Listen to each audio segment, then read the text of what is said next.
Assalamualaikum warahmatullahi wabarakatuh.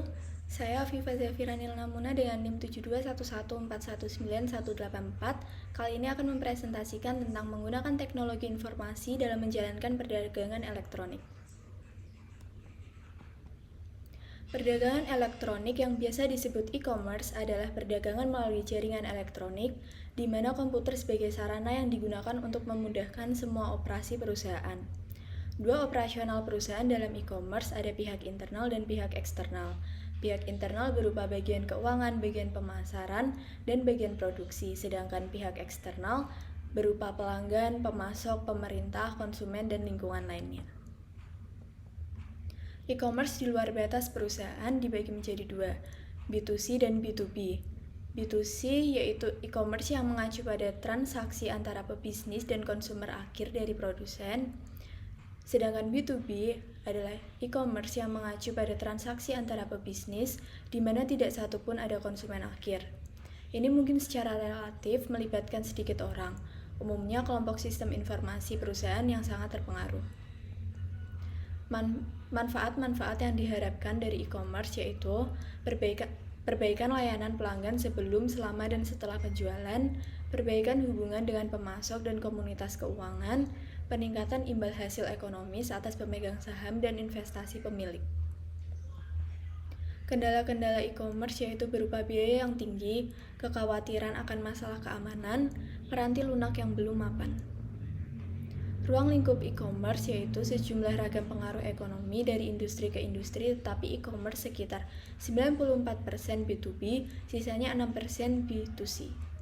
E-commerce diramalkan akan berkembang antara 5% dan 15% setiap tahun.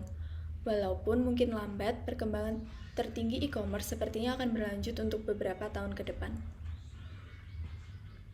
Jalan menuju e-commerce, langkah awal adalah berkomitmen mengimplementasi sistem sebagai bagian perencanaan strategis bisnis, menggunakan e-commerce untuk tercapainya keunggulan kompetitif, dan perusahaan kemudian mengumpulkan intelijen bisnis untuk memahami aturan potensial setiap elemen lingkungan yang akan dimainkan. Sebelum ikut serta dalam e-commerce, manajer harus memahami hubungan perusahaannya dengan pelanggan, pesaing, pemasok, dan pihak eksternal lain. Business Intelligence atau BI adalah aktivitas pengumpulan informasi mengenai unsur-unsur di dalam lingkungan yang berinteraksi dengan perusahaan. Basis data eksternal. Perusahaan dapat pula menggunakan basis data komersial yang memberikan lingkungan informasi daripada mengumpulkannya sendiri. Perusahaan menggunakan basis data ini karena lebih cepat dan mengurangi pengeluaran daripada mencoba meneliti informasi sendiri.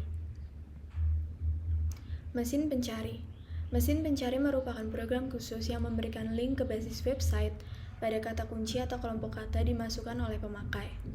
Mesin pencari kemudian melihat melalui basis data website-nya untuk melihat website mana menggunakan kata atau kalimat tersebut.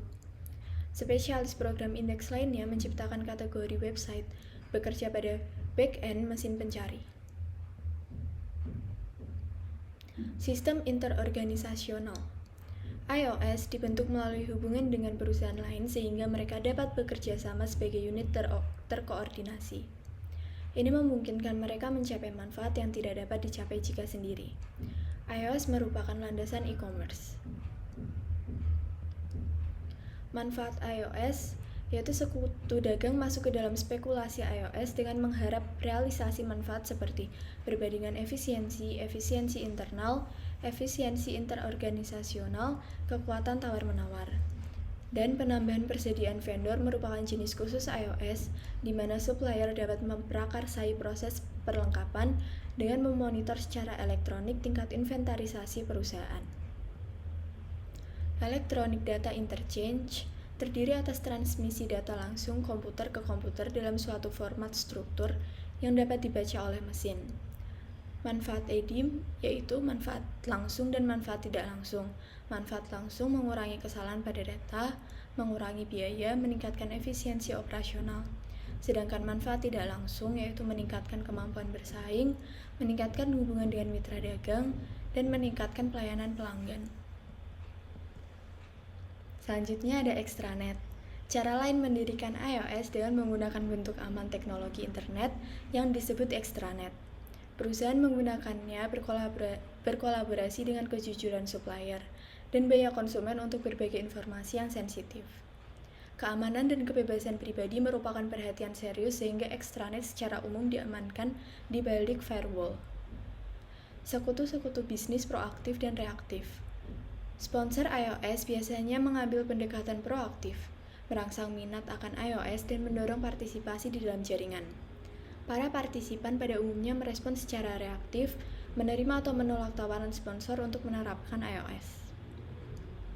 Manfaat tak langsung iOS, yaitu mengurangi kesalahan, menurunkan biaya, meningkatkan efisiensi operasional, meningkatnya kemampuan untuk bersaing, memperbaiki hubungan dengan sekutu dagang, dan memperbaiki layanan pelanggan. Strategi B2C pada e-commerce. Alasan mengapa penting memahami bisnis B2C diantaranya, kebanyakan produksi dan jasa menjadi tersedia untuk pengiriman digital. Konsumen mengatasi keengganannya berbelanja menggunakan web. Kecepatan komunikasi yang tinggi telah membuat pengiriman produk digital mudah. Ketakutan terhadap pencuri informasi seperti info kartu kredit telah digantikan dengan kepercayaan yang besar bahwa informasi rahasia akan dijaga dengan aman. Produk dan jasa dikirimkan pada konsumen. Produk digital seperti lagu, album, film, program komputer, dan update dan jasanya. Produk fisik seperti penjual dapat membuat melalui internet, namun pengiriman harus diatur. Perkembangan surat pribadi atau perusahaan pengiriman barang secara tidak langsung membantu penjualan e-commerce. Kunci perbedaan antara produk digital dan fisik bahwa produk digital dapat dikonsumsi sesegera mungkin setelah diunduh. Penjualan virtual versus campuran. Penjualan virtual dibuat oleh perusahaan yang tidak memiliki toko secara fisik, hanya virtual. Penjualan campuran terjadi ketika perusahaan memiliki keduanya toko dan website di mana konsumen dapat membeli produk. Sedangkan pemerintahan elektronik, yaitu pemerintahan juga dapat mengambil manfaat dari e-commerce. Satu contoh adalah pengisian SPT online yang sudah dilaksanakan oleh Dirjen Pajak. Langkah e-commerce berikutnya yaitu ada perdagangan bergerak, penggunaan seluler dan asisten digital pribadi untuk melakukan e-commerce nirkabel. Nirkabel berkelas bisnis di semua tempat.